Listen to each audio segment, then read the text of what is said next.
Well, there are some interesting movements happening in the sky that are showing up in our reading for this week. I pulled us 7 cards, and of those 7 cards, we have 2 major arcanas. We have 3 cups actually, a wand, and a pentacle. So there seems to be an abundance of energy in the realm of relationships and in the emotional world. And of the 2 major arcanas that are in the deck or in the reading for this week, we have one that is also associated with a water sign. So let's go ahead and look at what's going on astrologically so we can understand why things are being highlighted in the cards for this week. And in case you didn't know, my name's Katie Cat, and this is our weekly Astro Tarot. So some big movements that have been happening that people have been talking about is the Uranus and Mars conjunction that's just happened in Taurus a couple of days ago. We have Mars, which is starting to approach the edge of Gemini, so it will be in the sign of Gemini here shortly. We have Jupiter in Gemini. It will also be in the sign of Gemini this time around for at least another 7 or 8 months, because Jupiter takes 12 years to move around this whole system. So it spends roughly about a year in each sign. We have the Sun finalizing its trip through the sign of Cancer. We have Venus in Leo. We have Mercury also in Leo. And then we zip all the way around, and the next planetary body that we run into is actually the celestial body of the moon. And then we have Pluto. Now the moon and Pluto are going to be conjunct here when we have a full moon in Capricorn. The sun is in Cancer, so they're going to be at 180 degrees, which is why we see a full moon. But the moon is going to be right in alignment with Pluto, which is kind of a big deal because Pluto just started its journey into Aquarius. It's currently retrograde right now. It's going to be retrograde until, I believe, the 11th of October. And consider that it takes Pluto 248 years to move around this whole system. So it's going to be in the sign of Aquarius for about 20 years, creating a lot of transformation and change in that area of our life. The area of your life it's going to be creating change in is dependent on which house of the 12 house system you have Aquarius in your chart, whether it's in your first house, your second house, your third house, your fourth house, fifth house, sixth house, seventh house, eighth house, 9th, 10th, 11th, or 12th. So each of these houses represent a different area of your life, and having a planet anchored there for any length of time stimulates that area of your life. Now, it's going to have the added component of the moon, which means that the moon will be bringing light to the area of transformation that you are being called to task on. What's interesting is that the full moon is going to happen at 29 degrees of Capricorn, and that is the degree to which Pluto is going to retrograde to before it starts moving visibly forward again. Now, after Pluto, we also see that there's Saturn over here in Pisces. We also have Neptune in Pisces. We have Chiron over in the sign of Aries. Now, the things that are standing out to me about this right now is that because of the placement of Cancer and where the sun is right now, we have the sun and Pluto also in opposition because, of course, we're having that full moon in alignment with Pluto, which means that we're also going to be reflecting on our own essential nature and what we need to nurture in order for us to move forward in our lives, and ultimately what we have to transform. Now, why the cards that popped up today are so interesting to me is that we have reference to the sign of Aquarius. We have reference to the planetary bodies of Mars and Pluto. We also have reference to the moon. So these are very key players in our week that's coming up. And especially if you are born under any of the fixed signs or have any planetary placements in any of the fixed signs, which are Taurus, Aquarius, Scorpio, and Leo. So those 4 signs are fixed in nature. Each of the signs has their own modality, their energetic that's associated with them, whether they're a cardinal sign, which would be Aries, Cancer, Libra, and Capricorn, and that they are active energy. Then we have the fixed signs, which I just referenced, which is Taurus, Leo, Scorpio, and Aquarius, which are very stable energies. And then we have the mutable energies, which are Gemini, Virgo, Sagittarius, and Pisces. So those are more mutable signs. In the energetic of qualities, you know, they would be neutral. They're the blending force between the active and the passive, or the active and the fixed, cardinal and fixed. So each of these signs has their own energies, and whenever certain planetary anchors move through those signs, it creates a mathematical relationship with your planetary placements, which can be stimulating to your growth and your life path and your journey in this world and your own self-development. So the first player on the deck for this week is the Star card. This is a major arcana that is associated with the sign of Aquarius.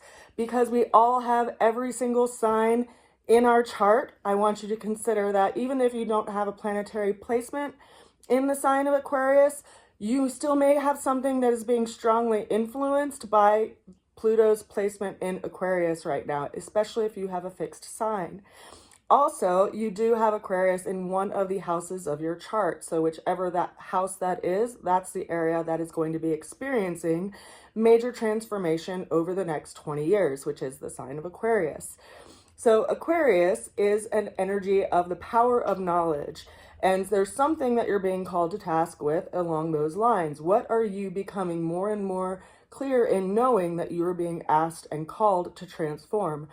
Pluto is kind of an explosive energy in that when we discovered Pluto, that was also when we developed nuclear warfare. We developed this sphere of working with warfare that was very combative and very explosive, which is why Pluto's often associated with death and rebirth and regeneration and transformation, because once Pluto comes into an area of our lives, there's no going back from where we have grown from, right? If we are in the stage now of being the butterfly, we can't go back to being the caterpillar. And it tells you to cut your losses and to move forward based on the knowledge that you already have.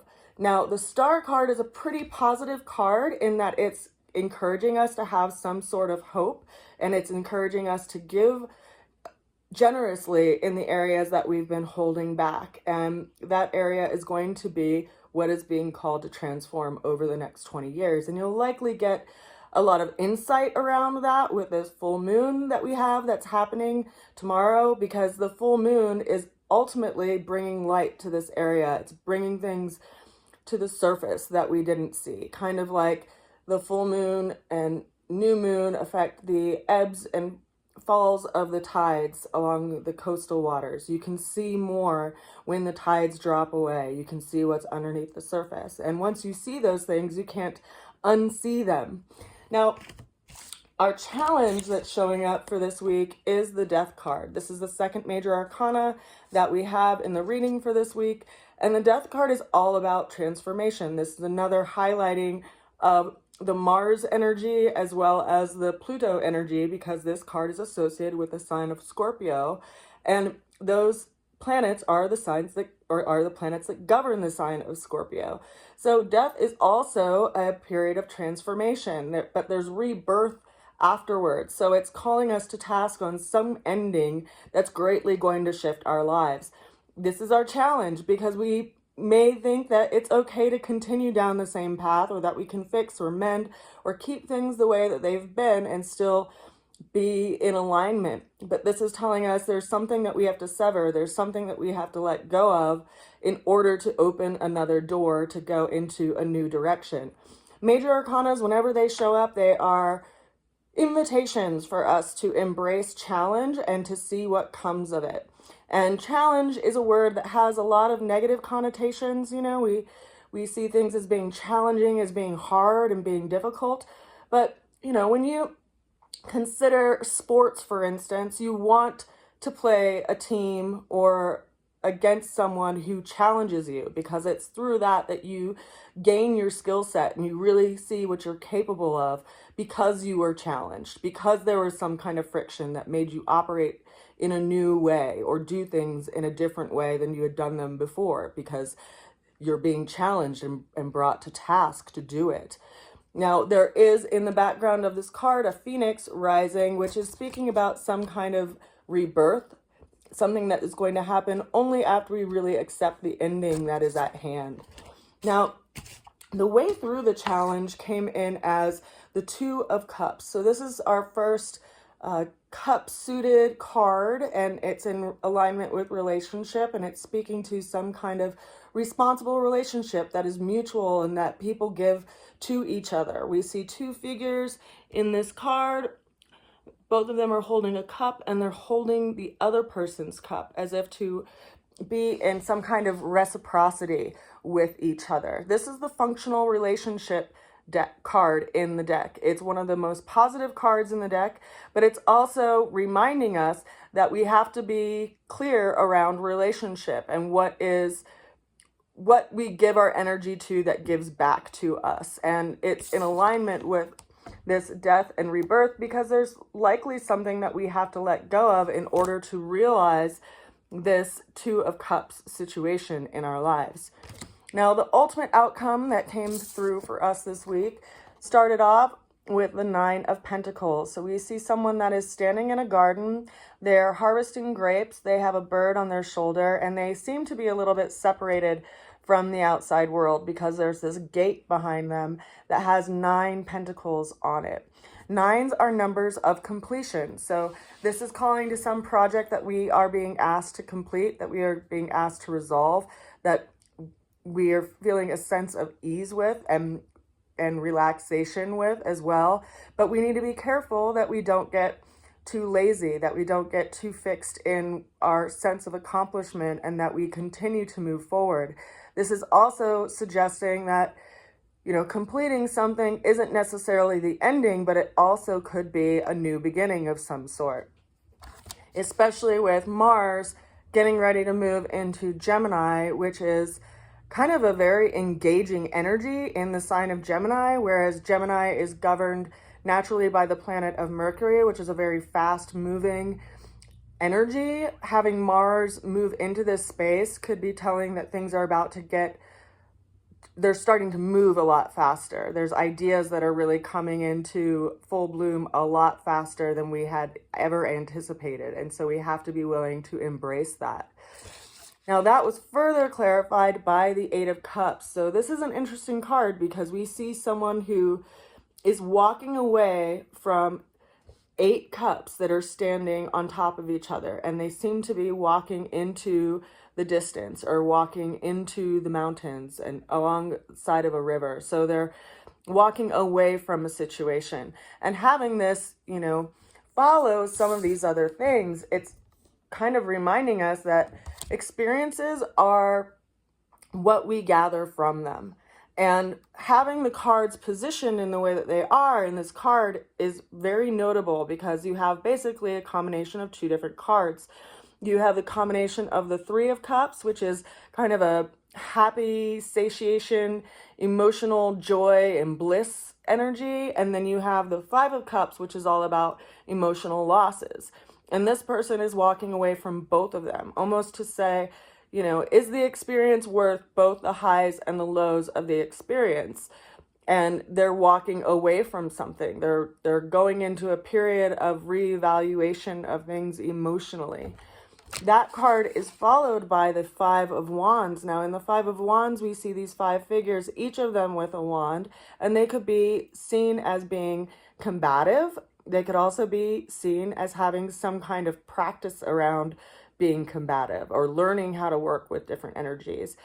5s are always telling of a choice that we have in how we look at things and how we engage with something.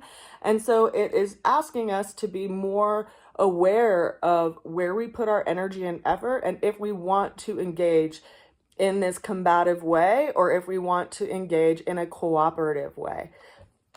And that is something definitely to consider that's on the table for this week. Now, following that, we have our final card, which is the Queen of Cups, which is referencing Cancerian energy, which is where the sun is at currently. Then we also have it referencing the moon, because it is actually the moon that governs the sign of Cancer. And the moon is, as I mentioned earlier, going to be full in the next day or so, and it's going to be conjunct with the planet of Pluto. So when we consider Cancer as a sign and the Queen of Cups, it is an active water sign. So it is active emotion. It is nurturing, it is mothering, it is something that we engage with in an emotional way that has our heart fully behind it, but it's forward moving. And in this card, we see a woman who has a cup in her hand that has a veil over it. She's sitting inside of a seashell on the edge of a beach, and we can see this water in the background behind her. And this is interesting to me because it really is telling about the information that's going to be highlighted during the full moon that is coming up here, and what it's calling you to see in your own life that you are being asked to look at and re-examine and really change through an act of nurturing yourself or nurturing that area of your life. Now, for me personally, we have to also consider what alignments are happening with that Pluto situation, because we also have, just by its placement, it's in a sextile relationship with Neptune, and Neptune is at the final degree. The moon is going to be at the final degree of Capricorn, which is very telling because in a lot of ways it's asking us to resolve something and to wrap up something. It's the pivotal degree of that sign before it shifts into a new energy. We also have Mars currently placed at the final degree of Taurus, which is in sextile relationship with this Neptune placement, which is in sextile relationship with the Pluto relationship, which is also in sextile relationship between Mars and the Sun in Cancer. And sextiles are 60-degree relationships, so they can provide some kind of help to us if we take advantage of the energy. And so I encourage you to not ignore what it is that you're seeing.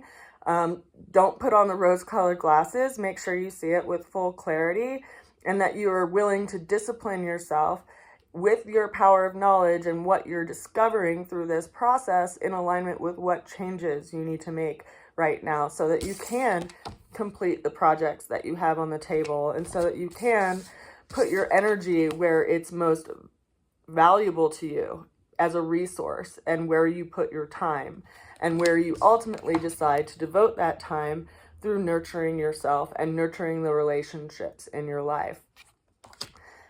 That's our weekly Astro Tarot. If you have any questions about how these energies are showing up in your life, feel free to reach out to me at rootsofalchemy@gmail.com. You can also pre-order a reading with me through my website, rootsofalchemy.com. I do have some exciting news in that the new cards for my deck are going to be arriving on Tuesday, so I will be able to ship out the pre-orders that people have sent in. I'm really excited. And then I'm also in the process of developing a tarot reading course. And if you didn't know, I apprenticed with someone for 10 years to learn the system of tarot and astrology and numerology, as well as other esoteric studies, which is why I've developed reading the way that I do currently. And in that apprenticeship, I drew 2 sets of cards. This is the second set that I had drawn.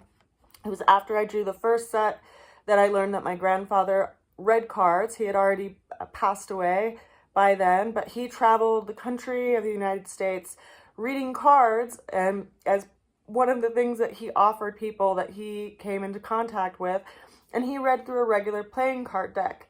And so I designed the back of my cards to look a little bit like a playing card deck, and I'm really excited to be able to share this deck with you all and actually send out the new decks that are going to be here. But I'm in the process of creating an actual course that will walk through all of the different suits and the major arcanas, as well as the energetic and associative energies between the planetary bodies. And for everyone that has pre-ordered a deck, I'm going to be giving them a discount on that class. I haven't decided quite what the discount is going to be because it really depends on the length of the class, but it will likely be at least the value of the purchase of the cards themselves. So if you're interested in still pre-ordering your deck, you can still do that for the next 3 days until Tuesday, when I get those decks upon arrival, and then I'll be shipping out the decks that people have pre-ordered, and I'll be in the process of creating my course. If you are curious about what's going on with my living situation / moving situation, I'm still in the process of finding a place. I have about 2 months still to live where I currently am, which I just found out, and then I'll have to find a place by October 1st. So I appreciate all of your prayers and good wishes and visualizations around me finding a place that is good for me and Mr. Boots, so he can have a yard and I can have a place to continue to make my products and operate my business as well. I send you a good wish. I send you so much love, and I hope that you are well. I'll talk to you soon. Bye for now. Mwah.